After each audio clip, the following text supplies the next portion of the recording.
Commissioner Wiedemann? Here. Commissioner Nelson? Here. Vice Chair Purnell? Here. Chair Ogle? Here. Commissioner Holtkamp? Here.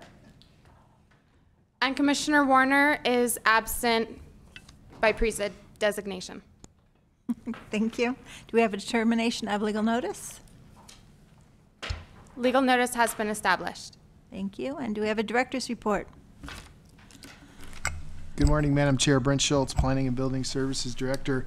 The first thing that I wanted to say good morning, but the second thing I wanted to talk about was you had asked at the last meeting for an update on these board priorities for the Planning and Building Services. Oh, it's at the end. Oh, I'm sorry. I jumped out ahead. I can do it at the end or do it now if you want. Does it matter? Yeah, I think we did have it at the end under matters Okay, from we'll staff. do it. We'll do that later. But given that I really have nothing to say until the end of the meeting, and I will do it then on the priorities. So I guess we can jump into the agenda items. Well, wasn't that at the end on the fire update, Adrian? It was not. We can bring it in right now under matters from Director. Would you like an update on the fire update? That was Certainly. something you asked last time. Adrian, you take us through what's going on with that? Thank you. Good morning, Commissioners. Adrian Thompson, Planning and Building Services. So I think most of you know that all county departments were heavily taxed with the fire emergency in 2017 and then again slightly in 2018 with the Mendocino complex fire. But in 2017, many of our staff were pulled into EOC and other things, and I was assigned as the debris task force lead. So since that time, I've maintained all debris records, all permit information, and the master spreadsheet for that disaster. From then, the start of that, we've had 74 administrative permits. Those were the temporary trailers for housing in the fire area. 69 have been issued, 2 withdrawn. We have 1 that we're working on and 1's pending approval soon. So we're almost done with all administrative permits. We've seen a few lately because the FEMA program has ended and those trailers are being replaced, so we are getting some new admin permits. Not very many. I believe there were only 11 FEMA trailers from the disaster. So we do see a couple more admin permits, but I don't expect that many more from this disaster. We've managed to issue 165 building permits. Of that, 165, 76 are single-family residents, 46 were manufactured homes, and 43 are accessory structures, garage, barn, shed, something large enough to require a permit, or metal structures in that sense. And to date, we have finaled 58 of those 165 permits. So 29 manufactured homes, 12 single-family residents, and 17 accessory structures are all finaled and complete to date. And if you have any questions, I'm available. Thank you. Any questions? I had a question. How many units or residences are still needing to be replaced? We're through roughly 1/3. The total destroyed in the disaster was 349 homes and 295 accessory structures. So you figure we're through 165, but that's a combination of homes and accessory buildings, so we're roughly 1/3 through, 2/3 remaining. Oh, Somewhere in there. that's great. Thank you. Any other questions? Okay, at this time we have matters from public. The Planning Commission welcomes participation in commission meetings. This item is limited to matters under the jurisdiction of the commission that are not on the posted agenda and items which have not already been considered by the commission. No action will be taken. Would anyone from the public like to address the commission? Seeing none, we'll go on to the consent calendar, of which there's none. And then item number 6, the regular calendar, item 6A. Julia, would you like to? address that? Thank you, Chair Ogle. Julia Acker-Krog, Chief Planner. So this project is a modification to a use permit that was previously heard by the Commission here. Last night, we discovered some challenges with the project that has resulted in a request for continuation of the project to a date uncertain. We've discussed it with the applicant, who is here today. They are well aware of the potential issues that we'd like to get sorted out before bringing this back in front of the Commission, and they are in support of requesting a continuance today, and the applicant is here if you'd like to hear from them as well. But our request today would be for a continuance to a date uncertain, and we would renotice this item for a future meeting date and bring it forward to you at that time. And I'm happy to answer any questions you may have. However, if I could just add one thing, Julia, Brent Schultz, Planning and Building Service Director, we do need to get this back before you before June, I think, right, Ryan? Because that's the next round for tax credit. There's a group called TCAC at Sacramento.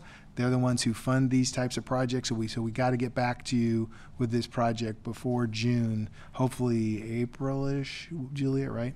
We'd bring it back to you and hopefully get approval of that so the project can be submitted for funding. Okay, thank you. Any questions from staff? Okay, then would the applicant or the agent like to address the Commission?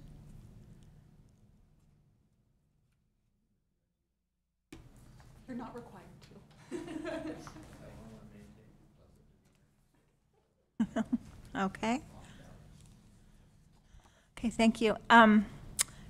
Any other questions? I would move for the continuance. Okay. I'll second. And all those in favor? Aye. Aye. Opposed? None? I just have one comment from staff regarding the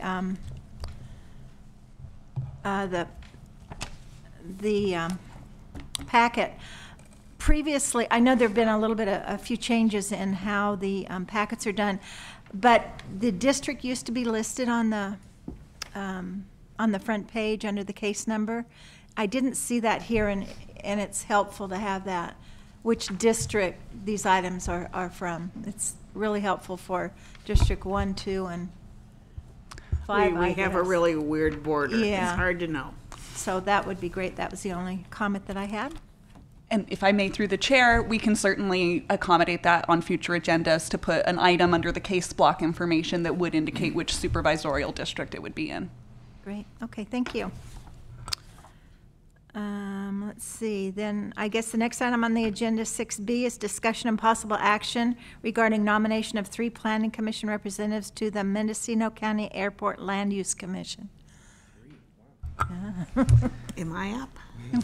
Well, so we right now have recently determined, in working with the Board of Supervisors and the clerk of the board over there, that there's several vacancies on the Airport Land Use Commission.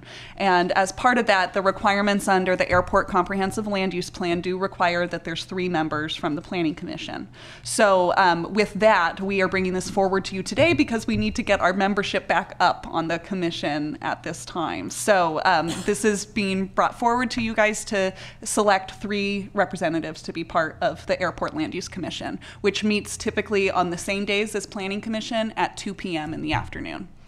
And I will say we don't have hearings as often as we do Planning Commission for Airport Land Use Commission, but right now we are embarking on a partial update to the A-Club for the Ukiah area. And so with that, there will be more meetings occurring, and it's important to have a good representation on that board. So I'm happy to answer any questions you have. Yes, Greg? Madam Chairman, I've never done this. I've never been on the airport commission, so I'll volunteer. I have traditionally served on the 2nd district seat, and Steve Hall traditionally served on the whatever district that is set there, 5th district seat. You're also allowed to appoint proxies, so. I would also be willing to serve on the airport commission. Is anybody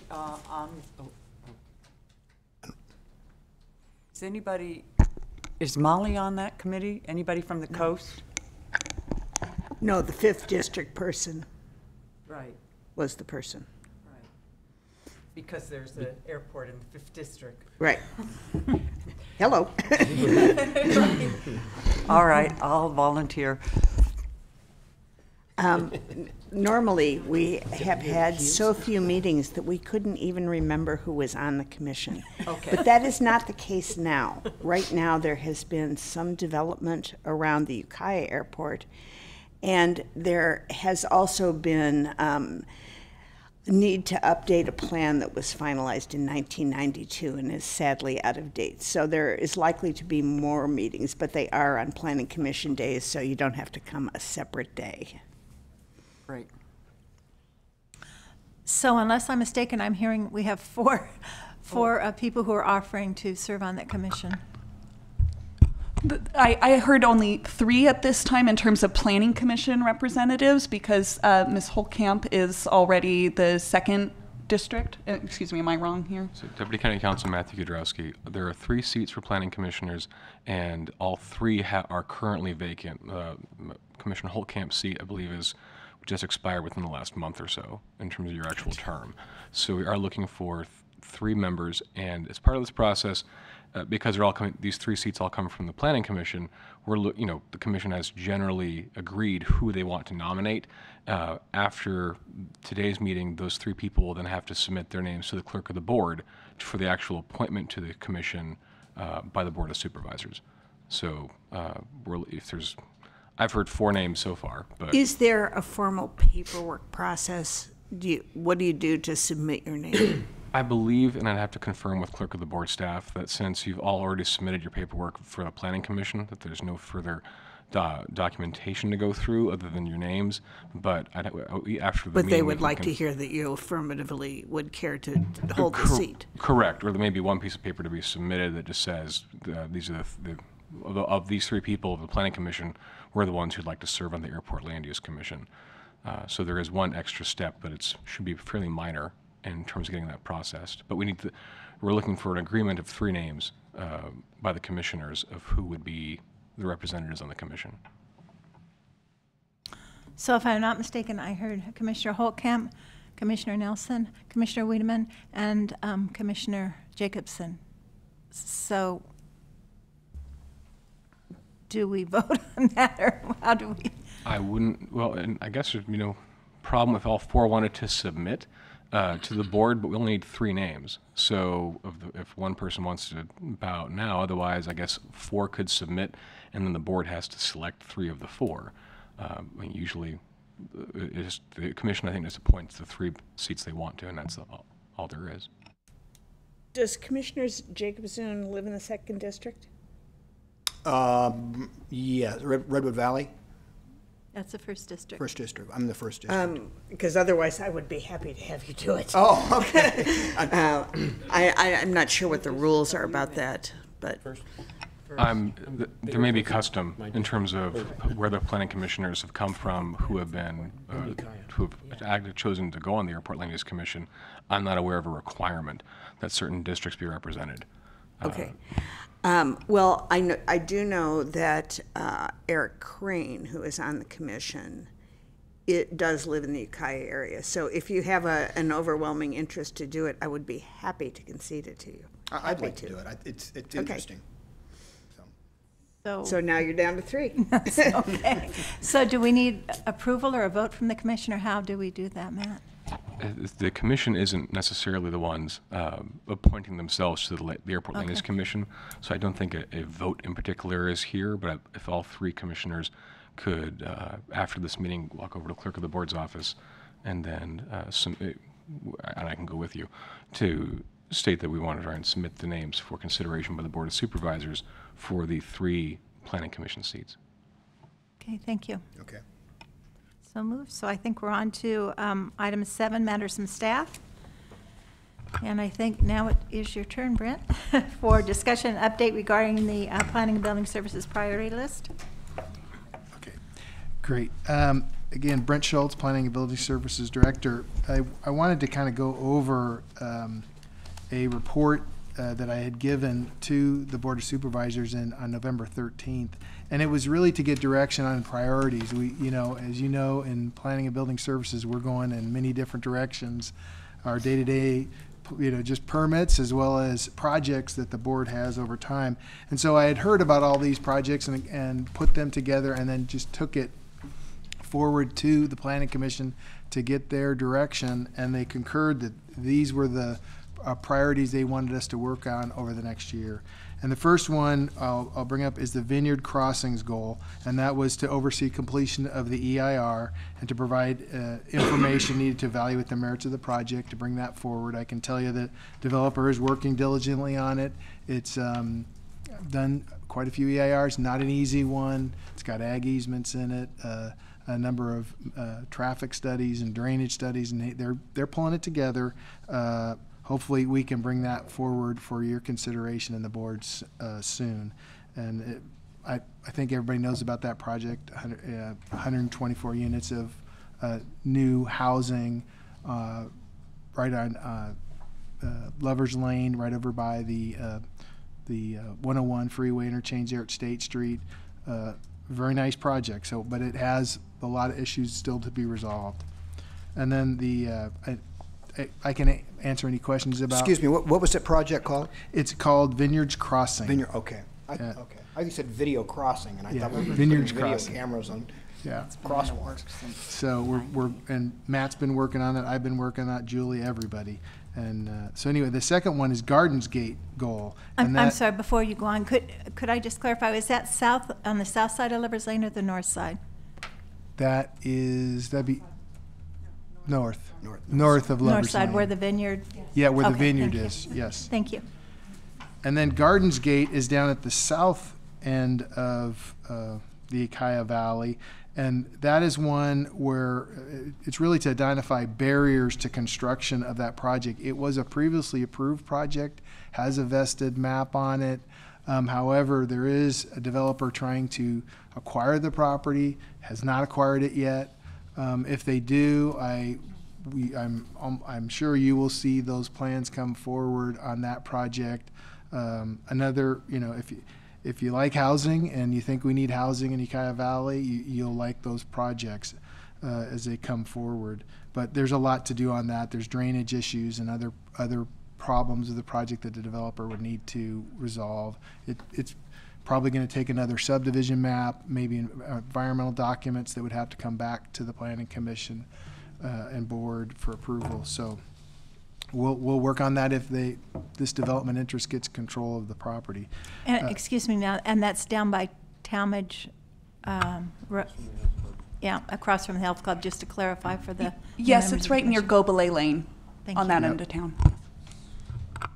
And then the third is Community Development Block Grant, maximize opportunities to use CDBG to develop housing and or community infrastructure. And we did just submit a CDBG application for what, 2.1 million.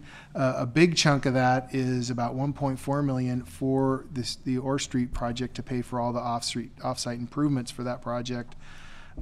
Hopefully we would find out we get those funds in July. I'm hoping we submit we're not an entitlement county, so we don't get an allocation of CDBG funds. We have to apply to HCD, and then it's a competition for counties like ours with others. Hopefully we win, and then Ryan can build all the public improvements and get them done for that project. Can I ask a question? You said the Orr Street project, Yes. and I don't know what that is. If I may, through the chair, the Orr Street project is the use permit that was on the agenda for today, Yeah. the modification, and it was previously approved back in 2016 for this 80-unit housing project, and so the CDBG funding is looking to help accommodate some of the off-site improvements that are necessary for the project. So, Thank you.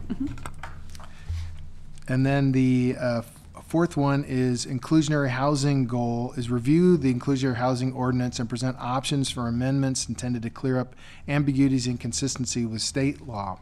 So that is something we, as many of you know, we have to do our housing element this next year. You will see that document.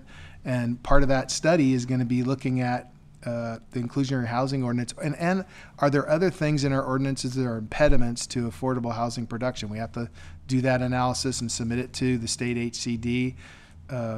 you know, you recommend approval of it, and eventually we submit it up to HCD and they say yes or no. And we will look at that, and then I will come back with recommendations on whether that should stay the same or should we change it.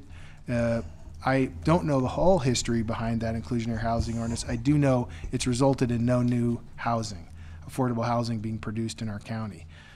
A little bit of development impact fee money, not much, but it's something we need to look at. Airport comprehensive land use Brent, plan. Can I just I'm ask sorry. a question on the housing element? Yes. When is that? What are the timelines of that you're looking at for that? Julie. If I may, through the chair, the housing element, it's the 2019 through 2024 is the time frame that we're embarking on right now. And I will say that we have a RFP prepared, and that will be going out this week or very early next week to seek an outside consultant to prepare our housing element for us and look at these barriers to entry for affordable housing projects coming into the county as well. Thank you. I'm not really sure, but I think part of your question was when it will come to us, or when it's going to be addressed, or when it needs to be completed, I guess is. Sure. So we will be bringing that forward as soon as the housing element's complete. We are hoping that we would be coming in front of you near the end of this year or very early next year. The hope would be that we come in at the end of this year, but just time permitting. So, will we get preliminary drafts, interim drafts, before your final presentation draft? You would not. We typically bring, after we've conducted our staff review of the consultant's document that they've prepared, we would bring forward a draft to you. It's still a draft till it's formally adopted, but we would bring forward what's been reviewed administratively and what we feel is a complete product coming forward for your consideration. Great, thank you. And one last question. I remember when we went through this inclusionary housing program before. Do you know at this point if it will be similar? If I'm not mistaken, this is where there's existing areas where we want to infill with additional housing. Will it be similar to what we had before, or do we know yet? We will be determining that as we move forward. Our numbers this year, our RENA numbers, or Regional Housing Needs assessment, it's a very high number this year. So there's going to be some challenges with us trying to be able to find areas that meet these requirements. But really right now we're putting a little bit the cart before the horse, because our consultant will be looking at this fully and seeing where we have those opportunities and whether or not we have any challenges with being able to meet those needs. Thank you. Oh, yes, thank you, Madeline. I was just going to ask, do you feel like the numbers are high because of the fires and so much housing loss, or do you think just because we didn't manage to do it? Well, I will say this, the state, they set those numbers, and already we went back to them to ask for them to reconsider those numbers, and they did not. So there was also a discussion between the county and the various incorporated cities within the county to discuss how those needs would be allocated across the various jurisdictions. And again, we did try to get some reductions on that, just acknowledging that we are down a lot by the fires, but there was no shift. And I'm not exactly 100% certain on how they come up with that exact allocation number, so I wouldn't want to speak out of turn. Okay. Okay, thank you. I guess you can carry on now, Brent. Sorry. All I can tell you, these housing elements, I did them many years ago. This is a document the state's going to be watching. You've already heard our new governor say they're looking at taking away transportation funds if you don't try to produce housing. And I'm really pleased just coming here new and seeing all the affordable housing that the county's been doing. You've actually been producing affordable housing. Some areas I know in the state are doing nothing. So, and the state is using these housing elements to make you identify where you're going to build it. It has to be zoned. The general plan's got to be in place. You can't just identify. We used to be able to here's a site, and the zoning and general plan didn't even allow it, or well, now you got to rezone it and do the general plan. So, but we'll do a good job with that document. There's going to be a lot of good information in it, and we'll submit it forward after I you- did notice in the Sacramento Bee, too, they had quite an article on this. And actually, Mendocino County was not one of the counties that had been targeted for not meeting goals as of now. Yeah. So I was pleased to see that because I know we've been through this so frequently. Yeah, yeah. And then the next one is, so we're done with inclusionary housing. Airport Comprehensive Land Use Plan, the CLUP, which you've heard a little bit about. One was to review options to update the CLUP in partnership with City of Ukiah. I've been working with Craig Schlater over at the City of Ukiah on their desires to update the CLUP. We've come to an agreement on a scope of services with Mead and Hunt. We've come to an agreement on a letter agreement that kind of wraps that all together and kind of says, here's what they're going to do, here's what we're going to do, and here's how we're going to move forward and bring that CLUP back to the ALUC. I want to tell you, it's going to be moving forward. It's going to be it could be a 5 to 8 month project. It's not an easy study to pull together, but you will see it in the scope. I've required that there be a briefing on the CLUP to the Planning Commission, to you, and to our board. We're looking at joint meetings of this Planning Commission and the City of Ukiah Planning Commission to hear the CLUP, then the City Council and the board, then eventually it'll end up, ALUC is, the keeper of that CLUP, and they have to approve it for it, and then it gets submitted on to the Department of Aeronautics at Caltrans. But that's kind of the process, and I think it's going to be interesting. There's a new handbook on how the airport planning is done, and I think everybody who's on it'll be an interesting process. I'm glad that's moving forwards. The next one. I'm sorry, one other thing. You said club or club? What CLUP. is that? They call it the CLUP, Comprehensive Land Use Plan. Thank you. Yeah. The next one, any other questions on that? The next priority is cannabis cultivation facilities in coastal zone goal, and I will ask Julia to give an update on that because her staff's working on that. Thank you. So the cannabis cultivation and facilities in the coastal zone, we have a contract with Laco and Associates, who is working on preparing that draft ordinance for us. And we've been having a series of meetings, reviewing those drafts. We have another one set up for this next week. So we're getting close to having a draft that will be ready to come forward with. Typically what we would like to do is first float the draft past the California Coastal Commission staff before we bring it forward to the Planning Commission to make sure that we've addressed any concerns they may have on the front end. That just reduces the back and forth that happens once we submit a local coastal program amendment application to the state, so that we don't have to come all the way back and delay the time on that. But it's going to be very similar to what we have done in the inland area. We're looking to have it really be consistent so we don't have different rules depending on which side of the coastal zone boundary you are on. So, and I'm happy to answer any questions you have about that. So this is specifically for facilities? Facilities and cultivation. So it's going to be two separate chapters, similar to what we did inland. Well, there'll be one chapter regulating cultivation, one chapter regulating the facilities within the coastal zone. So indoor and outdoor? Correct. Thank you. Any other questions? And then the next goal, 7, is Friends of Liberty LLC Development Incentive Goal. Formalize previous board commitment that new construction at the former Masonite site shall be exempt from payment of local share of property tax and sales tax, if any, for a period of 10 years from the date of construction. And that is something I'm getting a little bit more involved in economic development type efforts here and there by the county, and this is one we'll be working with county council on looking at that and how that could come together. Any questions on that? So that would be a tax incentive for the development on the Masonite site. To encourage development on that site. To encourage development because it's just been sitting there, and that would be 10 years of no taxes. That's the current proposal. Kind of proposal on it. We don't have any details on it yet to bring forward back to the board, but that's and who's initiating this project? Well, it is the my understanding is the county had been already discussing that with the Friends of Liberty LLC on their development of that Masonite site. So I would be looking at, this kind of an incentive program, what would be appropriate, and then bringing something back. It's typical Lots of counties and cities have incentive programs like this to get new industrial or other types of development in areas they want to see grow.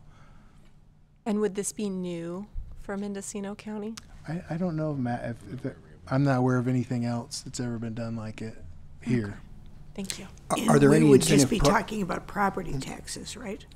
It says a property tax or sales tax. Some of these industrial uses now, if they have, especially the ones on the internet, if they call into that location and they're making a retail sale, that's where the retail sales are generated.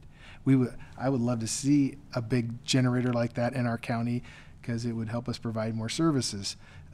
So it's looking at that. That's where it can happen. Especially with the internet now, you never know where these companies are. Are there any incentives in place at this time on the Liberty property or on the Masonite property? I don't know of any right now, no. Okay. So the existing businesses that have developed there wouldn't be able to take advantage of that? Or would they be grandfathered in, or is that up? Well, if it's I Friends can't- of Liberty, I think there must be grandfathering. Yeah, I can't answer that. I don't have all the background on that, but once I know, I'll let you know. Okay, thank you. I mean, as I understand it, the majority of those properties have been sold at this point, but may not have been developed. What happened? I mean, when would this kick in? Would it kick in when they propose to develop something on the property, or at the purchase time of the property? It's however we develop it as a county. Okay. To when it kicks in. Any other questions on that?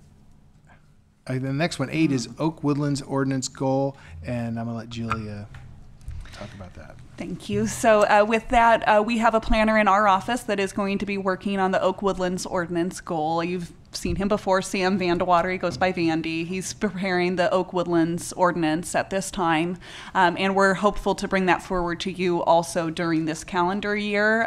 If not, it would be very early in 2020. But that is really one we've had. Fish and Wildlife has really been pushing for us to adopt an Oak Woodland Ordinance, and I think we've had these discussions here previously as well about the need for having an Oak Woodland Ordinance. And additionally, through the cannabis program, prior to phase 3 of the cannabis program, we do need to have established and adopted an Oak Woodland Ordinance. So that's all what we're pushing towards. And I've just met with Vandy this last month, and we've sort of started looking at other jurisdictions and how they did their Oak Woodland ordinances, and we're going to try to model some off of that. And that will come before the commission before it goes on to the Board of Supervisors.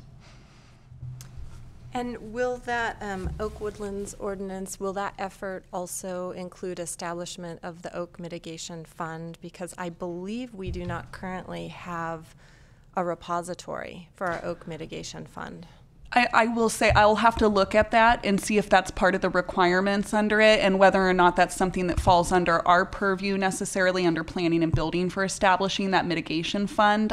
I would want to do a little bit more research, but I'm happy to report back to you at a subsequent meeting about that. That sounds great. And Okay. I recently provided Vandy with an email about that because this was an issue that came up over a year ago under the directorship of Mr. Gonzalez.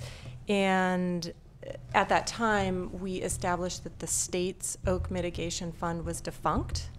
And even if it was functional, that Mendocino County is not eligible to receive any funds back from the state fund. So it would, even if it was functional, it would just be a giveaway of funds.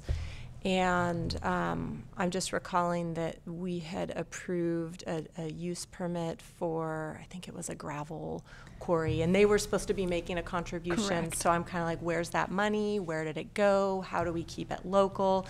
And so the nature of the email that I just revived and sent to Vandy was that the Mendocino County Resource Conservation District is willing and able to serve in that capacity, and that they actually already do so.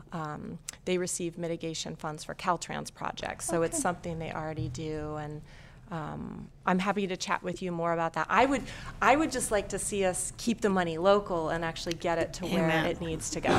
Thank you. Yes, and I do remember from that major use permit that we were looking at the renewal for the mining project, that we did have this long discussion related to the Oak Woodland Mitigation Fund. And I believe with that, we did end up adopting a condition that was requiring that it stay local, and looking at opportunities here locally for that funding to be used here for resources. So I would be happy to come back at a future meeting date and under matters from staff, give you an update on how we would handle the Oak Woodland Mitigation Fund, if that's something that falls under our purview, in terms of how we can incorporate that into the ordinance that we're working on. Wonderful. Thank you. Good. Thank you. Any other questions on that? Okay, next up is accessory dwelling unit ordinance. As you know, some of you know, the state requires us to adopt their accessory dwelling units ordinance. We have done that for the inland zoning code, and that's been done. Now we're working on the coastal zone, which is a little more difficult process. And we had some great meetings with our consultant and the staff at the Coastal Commission. We're coming down the tracks here. Soon we'll be bringing that forward for consideration and recommendation by you to the board, and then it goes ultimately back onto the Coastal Commission for final adoption. So it's moving ahead. That's 9, and hopefully we can get that done soon and get that goal completed. Julie, I don't know if you want to add anything more on that process and how it's going. I can just say that at this point, we haven't yet gotten, so Linda Roofing is our consultant preparing the ordinance for us. And at this time, we have been looking to get in front of the Board of Supervisors for some direction. There's been a challenge with getting onto a calendar. So what we are looking to do is sort of shift our gears and begin with having a draft ordinance, having some discussions with the Coastal Commission further about that draft ordinance. Like I said, similar with the cannabis cultivation and facilities ordinance, where we want to get their take on it before we go too far down this road. It helps reduce the timeline in terms of once the local coastal program amendment application is submitted. But we are really, this is something we're pushing hard to get done this year. So I would expect that coming in front of the commission before the middle of this year. So my question is, in spite of the fact that it would be number 9, it's going to be sooner than some of these other projects? Because I think that's a really good way for us to develop more living spaces. That is correct. So even though it's listed as number 9 on this list here, we are still pushing to get that done this year. It's been a priority where we really want to make sure that we have more housing opportunities on the coast, and certainly that's been echoed by the Board of Supervisors in really encouraging this to get adopted, since we did already make changes to our inland ordinance. You guys are well aware, you reviewed that ordinance as well before it went forward. So we are really pushing to have something adopted that has comparable allowances in the coastal zone. I just want to know, when you're setting up tentative meetings with the Coastal Commission staff, just in discussion, can we get notified for those meetings? Typically, well, and I will look to our county council as well, because typically, I mean, are you thinking you would want to participate in those meetings? Absolutely. Okay. So the challenge is typically we won't have the individual commission members participate in those meetings, okay. But certainly we can report back to you as to how those discussions have gone. Fine. Okay. That's fine. Because I've been doing a lot of recently research on the ADUs, not just what was adopted for the inland here, but other counties. And because we have the Coastal Act on the coast, there is we certainly have some jurisdiction to. It doesn't have to be a boilerplate plan, and I would recommend it not being a boilerplate plan, because I think it's important to preserve the coastline on the coast.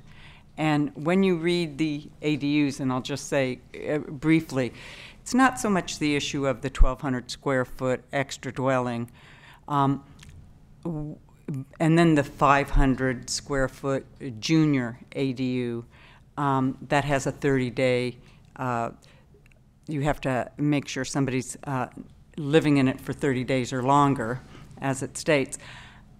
If you're really looking for long-term housing, and I'll just put this out straight out, is really the 1,200 square foot unit should have a 30-day or longer period. Otherwise, we're just creating more vacation rentals on the coast. And we have to really look at if the goal from the state is long-term housing.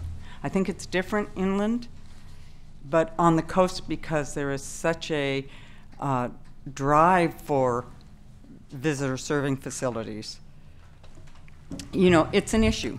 And so that's why I'm, want to get in early in the discussions, and I have been already talking to several people involved in planning on the coast, that we need to really craft it in a way that does what the state wants as far as long-term housing, not just creating housing and protecting the Coastal Act oversights. That's all. I just put it out early. And if I may, through the chair, just to add to that is that we are certainly aware of that issue on the coast and the concern about these units potentially becoming short-term units. So we are addressing that as part of our ordinance as well, and that will come in front of the Planning Commission and the board for consideration on how you wish to fall on that. Julia, is the vacation rental issue going to show up in the ADU ordinance, or is that going to be addressed separately in a revised vacation rental ordinance? The next item on the priority list is talking about vacation home rentals. And yes, but we do want to also address it related to the accessory dwelling units when we come forward with that ordinance as well, because otherwise, right now, we're prioritizing the accessory dwelling units over the vacation home rental ordinance, just because we can only make so many amendments within any 1 year, given our staffing availability and resources too. So with that, we're prioritizing the ADUs, and then the vacation home rentals will come secondary to that, but we do want to address it up front with the accessory dwelling units to ensure that those are utilized in an appropriate manner consistent with the intent of the state. So I think she stole my thunder. That was 10. I was all excited, Julia. Now I have nothing. No, I'm just. So that concludes the 10. And there's more items in this in our. We have there's a list of directives from the board that I'm tracking as well with Julia, and thankfully, they're getting everything else done that comes before us, and we're making progress on these items, and I'm hoping in a year or so we're really moving out and got most of them done. But we'll see. With cannabis and everything else hitting us, we're really busy right now. So is there any other questions on these priorities from the board? I'll just add that for the vacation home rentals, we're looking at both inland and coastal zone related to that. So that's not just limited to the coastal zone. We will be also looking at our regulations inland for that. So thank you for that list. It's really helpful to understand what the whole field looks like. That's great. You're busy. Very busy. Which brings up a question, and I think maybe this is, how are you on staffing in the department? Right now, are we down 3 or 4 planners? And 3 planners. We're down though, and so like 5, is it 5 overall we're down? 7. Actually, we're down 7 total with our administrative side of things. But we are, Julia will be doing some interviews soon on the planner 2 positions, and I'm hoping we get somebody good there. We really need some planners. Our coastal office, we lost Bill Kinzer to retirement, and we need to fill that position there as well. And then we had one of our planners had to leave to deal with some problems that she had, which would hurt us too. But we are bringing on Linda Roofing on a temporary basis to help us on the coast, and I'm looking forward to that so she can give me a second set of eyes there. Julie is also going over to the coast 2 to 3 days a week to help out there as well, because that office is very busy like the inland offices. But we're down people right now, but we're going to get those positions filled back up and being at fighting strength, I hope, soon. So. But that's just how it is, and nothing to do but to start interviewing people and get them back in here.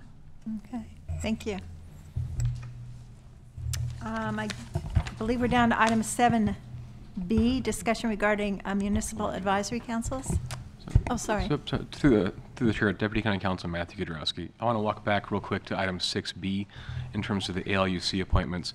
I can confirm that no one here has to walk over to submit anything to clerk of the board staff, but if I could get a motion of the nomination and a vote on that, that would be the last thing we'd have to do. So a motion to nominate Commissioners Nelson, Wiedemann, and Jacob Zune from the Planning Commission to serve on the ALUC. Okay, do I have a motion? So moved.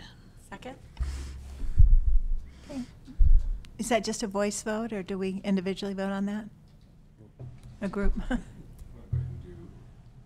Deputy County Counsel Matthew Kudrowski, if we could do a vote of the 6 members who are here, a roll call.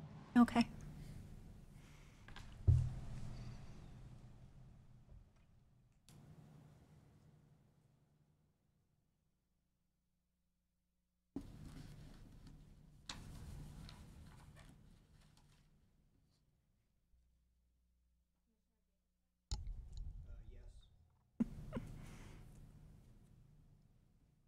Commissioner Wiedemann? Yes. Commissioner Nelson? Yes. Commissioner Holtcamp? Yes. Vice Chair Purnell? Yes. Chair Ogle? Yes. So that's been approved for the 3 members on the Airport Land Use Commission, being Greg Nelson, Diane Wiedemeyer, and Randy Jacobson. Thank you. Thank you. I've already forwarded your names to the clerk of the board. I Thank believe you may even be on the agenda for appointment at next Tuesday's meeting. It's on the consent calendar. If it isn't next week, it'll be the next meeting after that.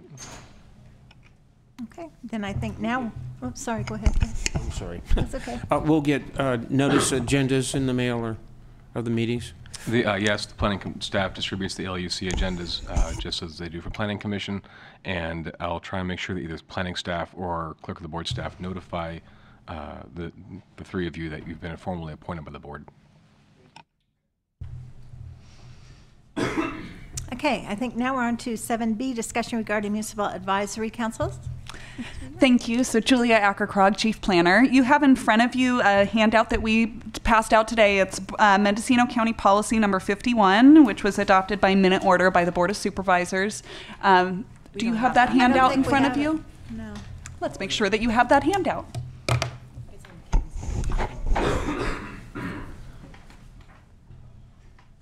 For a while there, I thought I was going to be singled out. We all look at each other. Everybody started looking around. Oh, it's not just me.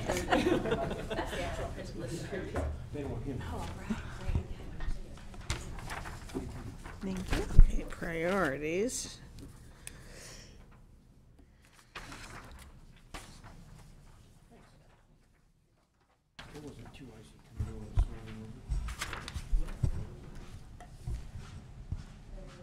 I have that one, thank you.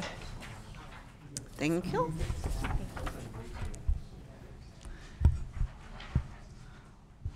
Excellent. So, okay, my apologies, but now you have in front of you the Mendocino County Policy number 51, adopted by minute order by the Board of Supervisors in 2016. This is pertaining to the formation and operation of municipal advisory councils within the county. And as you know, we have several within the county. We have the Laytonville MAC, we have the Westport MAC, we have Redwood Valley MAC, we have Hopland MAC, and we have the Gualala MAC. I believe I got them all there, and County Council will correct me if I missed any. So with all of those, each one has their different set of resolutions that's adopted by the Board of Supervisors that pertains to how that their Municipal Advisory Council operates, what their duties and responsibilities are. So this is really just for your information. Certainly we've had some interest from new supervisors in establishing some new municipal advisory councils throughout the county. So there's been a discussion about potentially establishing one within the Covelo area. I'm not sure what the status is of that. It's typically sponsored by a Board of Supervisor representative, and Planning and Building Services will prepare the necessary resolution recommendations and agenda summary to take to the board for final adoption. So really, I just wanted to bring this in front of you so you have a clear understanding of how MACs are formed within the county, as well as what their sort of duties and responsibilities are. And I think one of the most common misconceptions that we experience on the planning side is often that MACs are under the impression that they review all development that occurs within their jurisdiction, but the reality is that it's limited to discretionary projects. And we'll often engage with them, such as I'll use Redwood Valley MAC as an example, that, when the fires happened, we had a big presence in coming to those MAC meetings and giving updates at those various meetings related to fire recovery efforts.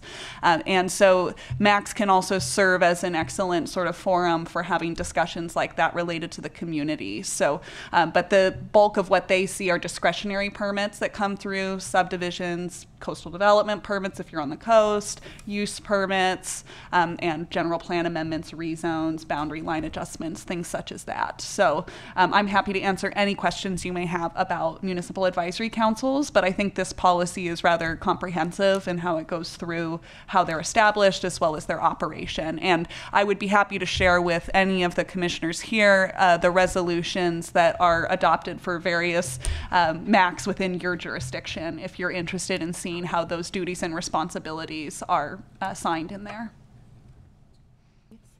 Julia, how much variety is there in sort of the internal governance of these MACs? Well, there can be a little bit of variety in terms of how formal they may be. Some have websites, some do not. Some have maybe a secretary. I know Gualala Municipal Advisory Council has a secretary, but many of them do not. So in terms of their operations, the board resolution really speaks to more what their responsibility and role is as it pertains to review of development within the county, speaking to only discretionary permits going towards them, but where they get into their actual governance and operation is really determined through them. And some have bylaws that may be adopted, but And not all. If I may add to that too, one of the differences that we've seen in Mendocino County, and I served on the Laytonville MAC for 12 years before coming here, and in Laytonville and many other communities, the eligibility requirements for someone to serve on the MAC council is that you had to be a resident of that area. However, the Hopland MAC actually made a different case, which is that they wanted eligibility to be extended to business owners in Hopland who may not be residents of Hopland, because in that community, that was their priority, is to really engage the business community. And so I have to say that's the nice thing about Policy 51 here, is it allows each MAC to have that relative sovereignty to figure out amongst themselves how their community will be best represented at that grassroots level of democracy. And it's so helpful to have some of these issues really hashed out at the local level, because there are so many MAC meetings that just go on and on and on and on, and then they're able to come to us or to the board with more or less a unified perspective representing that community. And it works really well because it saves everybody a lot of time, and it's really, it honors the sovereignty of each community. And I think all the MACs are aware that they don't really have any teeth on these issues, that they're just making recommendations to the county. But one of the things that's interesting is under the state statute that created MACs is it allows the MACs to represent themselves to state agencies. And that's something that we were able to successfully do in Laytonville in 2008 when the curve realignment happened on Highway 101. Caltrans came directly to us on the MAC and asked us, what kind of street lights do you want? Do you want trees? And we were able to make actual decisions about our community. And they just came back to the Laytonville MAC last week or the week before, because they're going to be doing another repaving project going through Laytonville. And so that's just wonderful, because they can go directly to that community without having to have, DOT in the middle of it. Thank you. Any other comments? I just had one question. I was on the email for the minutes of the Redwood Valley Max, and I haven't gotten any minutes lately. Do you know if they're still actively meeting? Or Randy, are you involved with that at all? Okay. You know, I will say I'm not certain of how they handle sending out minutes and such, but we do have on our website, we do have a link to all the Redwood Valley MAC pages as well. And I know Redwood Valley MAC does have a page on there and a contact information. So certainly I would encourage you to reach out if that's something you want to stay abreast of, Okay. with how their minutes are going. Great, thank you. I think, is that it for the Max? Okay. Then we're on to cancellation of the March 7th Planning Commission meeting. Brand or Julia? Yes, we have no items for our March 7th, 2019 meeting, so we will be canceling that meeting. And then I would like to get sort of the gauge from the commission members here. So March 21st, we do not have any planning and building items that would be coming forward for that agenda. But one thing, I have talked with environmental health, and Marlena has agreed to come on March 21st to do a presentation related to inland groundwater. So if that's something that the commission members would be interested in, we can still hold a meeting on March 21st, just acknowledging that that would be really the only item addressed during that day. We wouldn't have any other regular calendar items. So I really will leave that at the discretion of the commission here as to whether or not you'd like to come in for just a workshop sort of related to that, or postpone that to a date when we have other hearing items. My travel time is about 3 minutes, so I think we should hear from the coastal folks. What I was going to say is, yeah. if we just decided to have a workshop, maybe that should definitely be at 10 and not at 9. And I believe we could do that, Over just certainly. for that, or- No. Yeah, I don't think so. No noticing, yeah. I probably wouldn't just drive all the way over for one workshop. I mean, I'd like to tie it to a meeting if I could, Sure. but if that's, that would be my preference. Maybe, do you have any idea how long the presentation might be? One quick follow-up comment there, as if I may through the chair. Adrian Thompson, Planning and Building. We are hopefully going to have an Airport Land Use Commission kickoff meeting on the 21st. So those of you that are going to be nominated, that will be at the clerk of the board. March 21st may be your first Airport Land Use Commission meeting. We need to pick our chair and vice chair of that commission. So just keep that in mind. If we have a workshop at 10, maybe go to lunch, come back for ALUC. Okay. And for the benefit of the folks from the coast, we could start that meeting on March 21st at 10 a.m. Because I do know I come over from the coast every day too. The roads are certainly icy in the morning right now. So, All right. so and Are you okay with? I would come. if we could get a motion related to this as well, that would be great. Deputy County Counsel Matthew Kudrowski, if we can get a motion that would be to cancel the March 7th meeting and then to notice the March 21st meeting for 10 o'clock. Okay, can we do that as one motion? Yes, and it's a voice, ayes and nays is fine.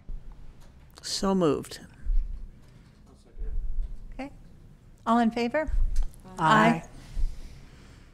Opposed? No. Okay, thank you. I had one question on the groundwater by environmental health. Is it going to be inland area, or is it a general groundwater, all the issues that are affecting? Well, we will have Marlena from Environmental Health here, and I'm sure she'll be able to speak from, we do have the coastal groundwater study as well, but I will say that previous commission meetings here, particularly when we've had subdivisions proposed in the Redwood Valley area, there's been an extensive conversation related to the availability of groundwater within inland areas. So I know that's been a request from the commission here for quite some time to have someone from Environmental Health come in and give a presentation. There's been rumblings out there of an inland groundwater study coming forward. So I'm not sure exactly how long it would be, but I'm sure Marlena, she's expert in her field. She should be able to speak to any sort of questions that you may have related to groundwater resources for the county. Both inland and coastal. Correct. Thank you. Any other questions? Matters from commission? Do we have any matters from the commission? I had one item that I wanted to offer as a resource, and this is with regards to inclusionary housing ordinances. For anyone that's interested, there is a free 2-part webinar series coming up on meeting California's housing needs, best practices for inclusionary housing. Part 1 is on February 27th from 10 to 11 a.m., and that goes over AB 1505 and the revitalization of local inclusionary zoning. And then Part 2 is on March 13th from 2 to 3, and that's best practices for a successful inclusionary housing program.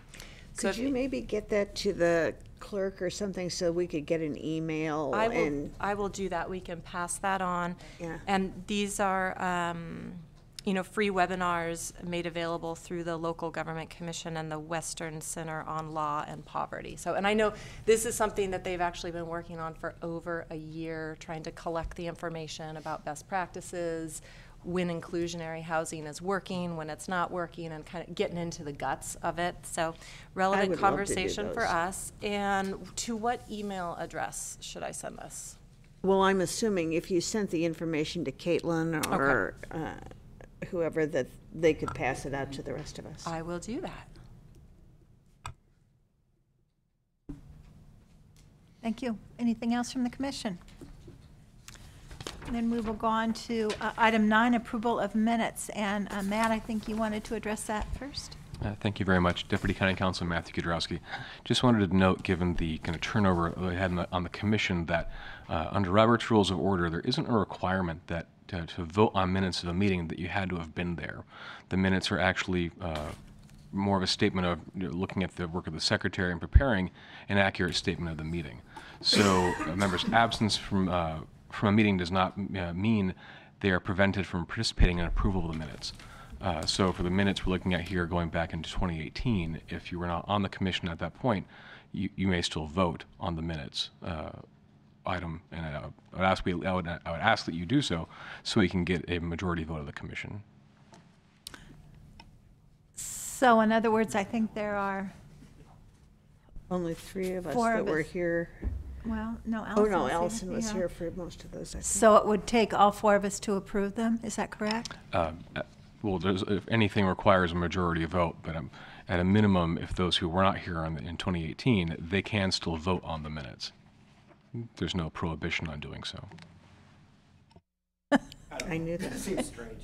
Well, and Matt and I discussed this, and I was going to abstain on the minutes for the meetings that I was not here, but now I'm hearing maybe I should be voting on them regardless. I know exactly where you're coming from, Randy. I'm not really comfortable voting on minutes that I wasn't at the meetings. I haven't read them either. I mean, just, Well, shame on you. well, because I didn't think I was going to be voting on it. Right. So, Well, then you could still abstain, but you don't have to abstain, is, I think, the point. okay. Well, you only need 4 votes. If we have 4 votes, that works for this meeting, and it hopefully clears the minutes out from the past. Yay. That sounds fine. Do we need to go through them one by one, Matt, to approve them? Let's do so one by one. If you can go through one by one, just to Okay. confirm if there's any comments on each of them. Okay. Item 9A, the March 15th minutes. I move approval.